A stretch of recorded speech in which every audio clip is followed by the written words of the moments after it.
ڕێز ئەحمەد یاسری پسپۆری ململانێنە دوڵەتیەکان لە سیدنی لەگەڵمانە سەبارەت بە جەنگی نێوان ئیسرائیل و ئێران کە تاوەکوێسە بەردەوامە.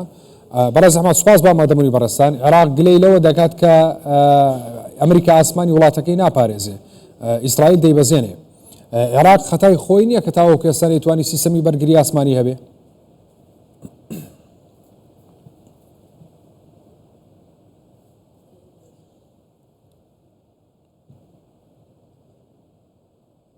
لحضرتك وجميع مشاهدي بەڵێ سڵاو لێ و بینەرانی کوردستان 24 زۆر سپاس. بەڵێ من پێم وایە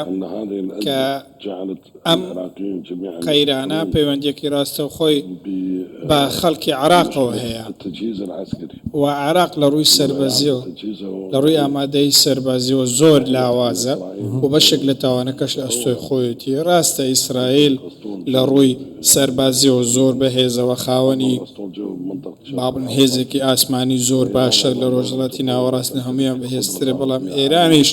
توانای موشکی باشی هەیە، توانای موشکی بەرزی هەیە. دەبێ ئەومان لە بەرچاو بێ. عێراق زۆر زۆر لاوازە لەم هاوکێشەیەدا بە شێوەیەکە کە دەبێ عێراق وەریای خۆی بێت، چونکە شەڕی عێراق تەنیا شەڕی باند و گروپەکان بۆ ئێمە هیچ چەکێکی ئاسمانی بەرگری ئاسمانیمان نەبووە تا شەڕی پێ بکەین و نەمانتوانێت لەو ڕۆ خۆمان بینا بکەین. زۆر سەختە عێراق بتوانێت بەشێک بێت لەم هاوکێشەیە یەخۆت خۆی بەو یاریزانانە بەراورد بکات. لە ڕۆژهەڵاتی ناوەڕاست تۆ پێگەکەت بەم شێوازە بێ و لە ڕووی پرچەکردنی استراتیژیشەوە ئەوە توانات بێ بەڕاستی ئەوە کێشەیەکی گەورەیە، چونکە لە هەر ساتێک دەبێت ئەگەری بەرەسەندن هەیە. ئێمە لە ئۆکتۆبرەوە تاکو ئێستا دەبینین کە ڕووداوەکان لە 7 ئۆکتۆبرەوە تاکو ئێستا بە شێوازێک هاتوون بۆ چۆن پەرەسەندنی بەردەوام لە ناوچەکەدا هەبووە. وردە وردە وڵاتەکان دەبنە بەشێک لە هاوکێشەکە گەیشتوتە ئێران و ڕەنگە بگاتە پاکستان. کەس نازانێت ئاکامی ئەم شەڕە چی دەبێ، ئەم جەنگە بەرەو کوێ دەگە. ئەو شەڕی کە لە پاکستانیشە بوو پەیوەندی ڕاستەوخۆی بەمەی ئێستاوە هەیە، کەواتە هاوکێشەکە هاوکێشەیەکی گەورەیە. ئاڵۆزیەکانی ئەم سەری ئاسیا پەیوەندی بە ڕۆژهەڵاتی ناوەڕاستەوە هەیە، ئەوانەی ڕۆژهەڵاتیش بە هەمان شێوە هەموو شتەکان پەیوەندیان بە یەکتریەوە هەیە. هاوکێشەیەکی ئاڵۆزە. عێراق پێویستی بەوێ خۆی پرچەک بکات، پێویستە گۆڕانکاری لە شێوازی پرچەکردنی خۆی بکات. باشە بەڕێز ئەحمەد، یعنی دەوترێت عێراق لە ناو دڵی ململانەکەدایە. بەڕێزان پسپۆری ململانێنە دوڵەتیەکانن، ینی ئەکرێ بەمان بۆشیکەنەوە بۆچی عێراق لە ناو دڵی ململانەکەدایە؟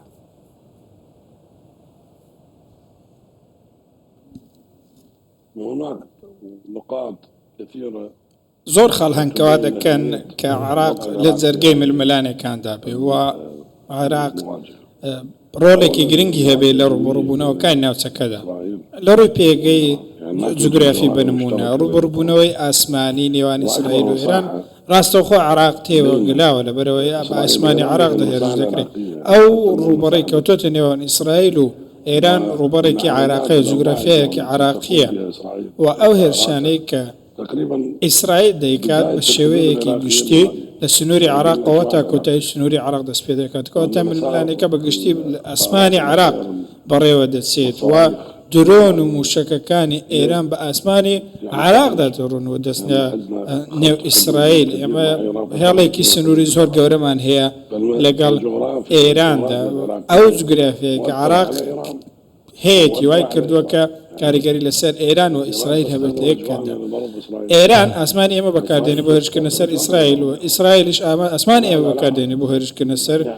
ئێران. کەواتە تۆ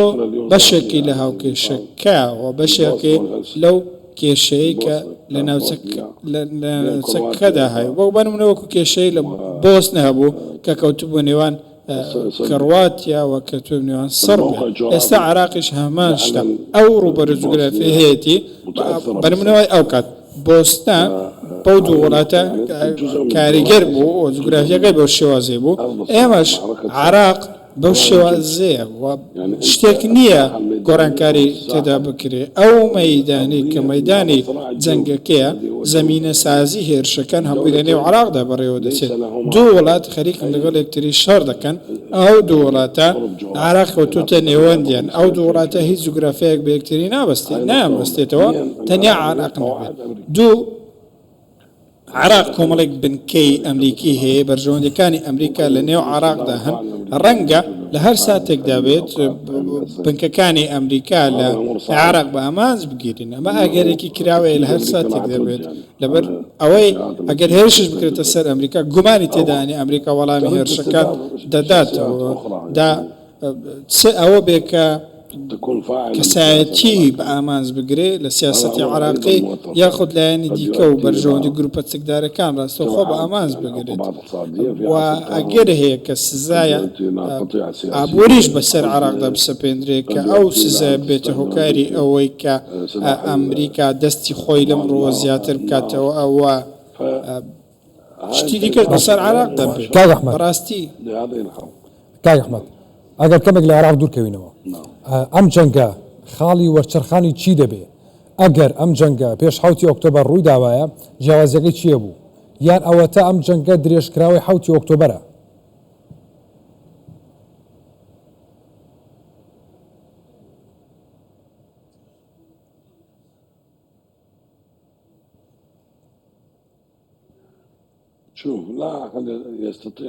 بابەتەکە بەم شێوەیە کەس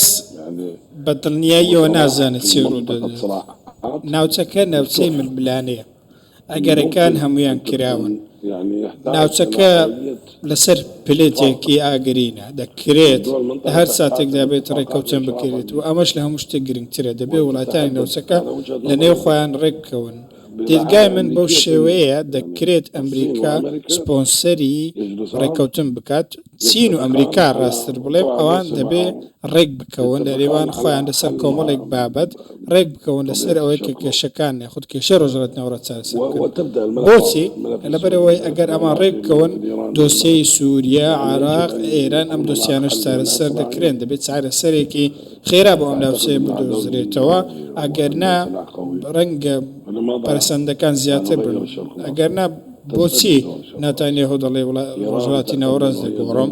ئێران پێی وایە وڵاتێکی گەورەیە و وڵاتی زۆر باش و ئیسرائیل تا کۆتایی ئەتوانێت بەردەوام بێت لە جەنگەکەی دژی ئێران بەبێ هاوکاری ئەمریکا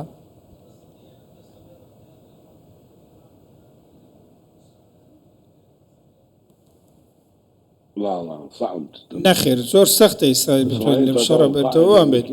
ئیسرائیل بنکەیەکی پێشکەوتوی ئەمریکایە بنکەیەکی ئەمریکیە شتێک نییە لەوە زیاتر ئێمە بینیومانە پێشووتر ئەوان لە ڕۆژی یەکەم سەرکەوتنێکی باشم بەدەست هێنا بەتوانیان زۆر ئامانج بپێکرد بەڕاستی ئێستا ئیسرائیل بەئاشکرا داوای یارمەتی دەکات داوای یارمەتی لە ئەمریکا دەکات ئەمریکا بێتە نێو ئەم ململانەیەوە کاتە ئیسرائیل وەکو خۆی توانای بچووکی هەیە توانە سەربازی بەرزیان هەیە بەڵێ بەڵام ئەو توانایە گەلێکی بچووکە سوپایەکەیان ژمارەیان کەمە ژمارەی دانیشتوانی کەمە پێویستیان ئەمریکا باش کاک ئەحمەد تۆ دەڵێی ئەستەمە ئیسرائیل بەتەنیا بتوانێت تا کۆتایی بەردەوام بێ تا کۆتایی ئەم جەنگە دژی ئێران بجەنگێ کەواتە تۆ پێمان دەڵێ ئەمریکا ئەم ڕۆیان سبەی دێتە ناو جەنگەکەەوە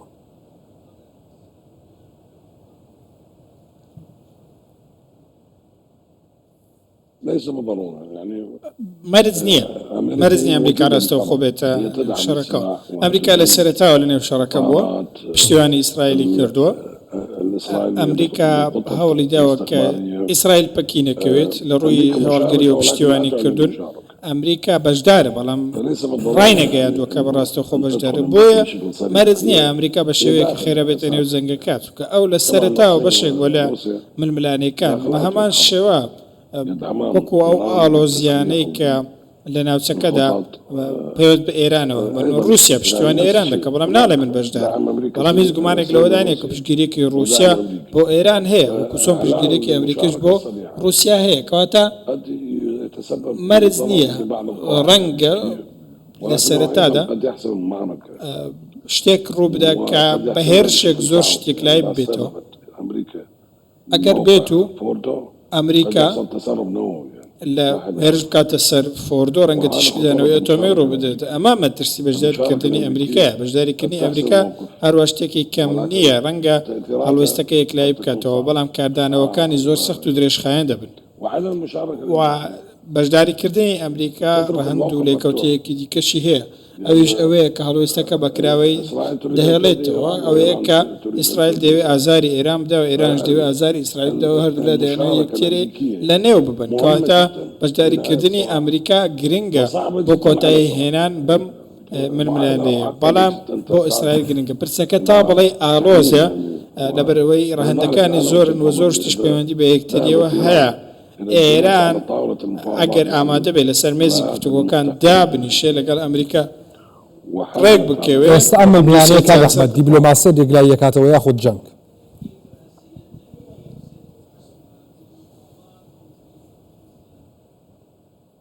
بالمفاوضات بەدانوستان چارەسەر دەبێت بەدانوستان لە هەموو شتێک باشترە ڕوبەڕووبوونەوە بەریەککەوتە زۆر سەختە هیچ کێشەیەک چارەسەر بکە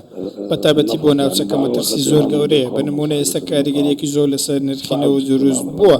دەکرێت دۆخەکە لەوەش خراپتر بێەوە کاریگەری نێرێنی زیاتر لەسەر جیهان دروست بکات من پێم وایە ئێمە کێشەمان هەیە لە چەند بەندەرێک لە ناوچەکە خۆ چەند هێڵێک لە ناوچەکە وەکو تەبوک و ناوچەکانی دیکەوە تەنانەت بۆڕی جەیهانیش نەوتی ئێمە هەمووی بە هورمزەوە دەڕوات ئەگەر بێت و عراق لەمەوە زیانی بەربکەوێت گەورەترین گورزی بەردەکەوێت بە پێچوانەشەوە دروستە ڕەنگە ئیسرائیل کە ئەم شەڕی لەگەڵ ئێران تونتر کرد وڵاتانی دیکە بێنە نێوە بەنمونە تورکیا ڕەنگە ئیسرائیل زۆر باشە ئیسرائیل و ئەمریکا لەم جەنگەدا لە هەموو خاڵەکان کۆکن خاڵی ناکۆکیان نییە لە جەنگی دژی ئێران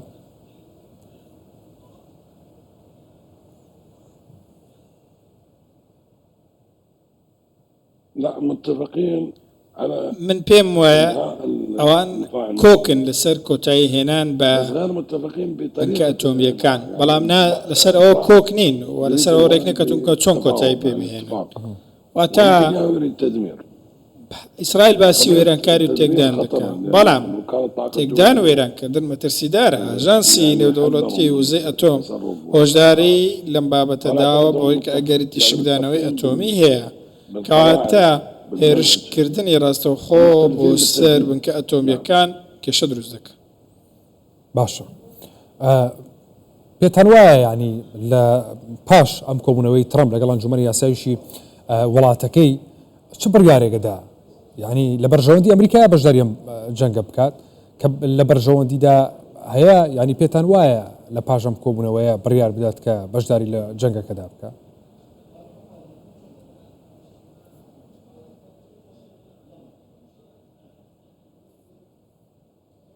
ممكن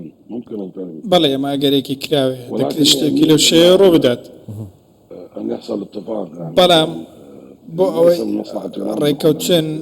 دروست ببێت وليس من مصلحة بەرژەوەندی ئێران أن تدخل بهذا الحكم لەوەدا نییە کە ئەمریکا بێتە نێو شەڕەکەەوە بۆیە دانوستان باشترەوە ئێرانیش بە هەمان شێوە دۆڕاو دەبێت ئەگەر بێت و شەڕ دروست ڕێکەوتن بۆ هەموو لایەک باشترە بەڵام بەڕاستی 2000 باوەڕە زۆر جار لەوانەیە هەردوو لە باوەڕێکی جیاوازیان هەبێت کە ڕێکەوتنیش نەکرێت ئەگەر بیانەوە شەڕ بەردەوام بێت لەگەڵ ئیسرائیل بەتایبەتی ئێرانیەکان لەسەرەوە بنەوە زیانی زۆریان پێ دەگات بەڵێ دۆخی عێراق دوایم جەنگە چی بەسەردێ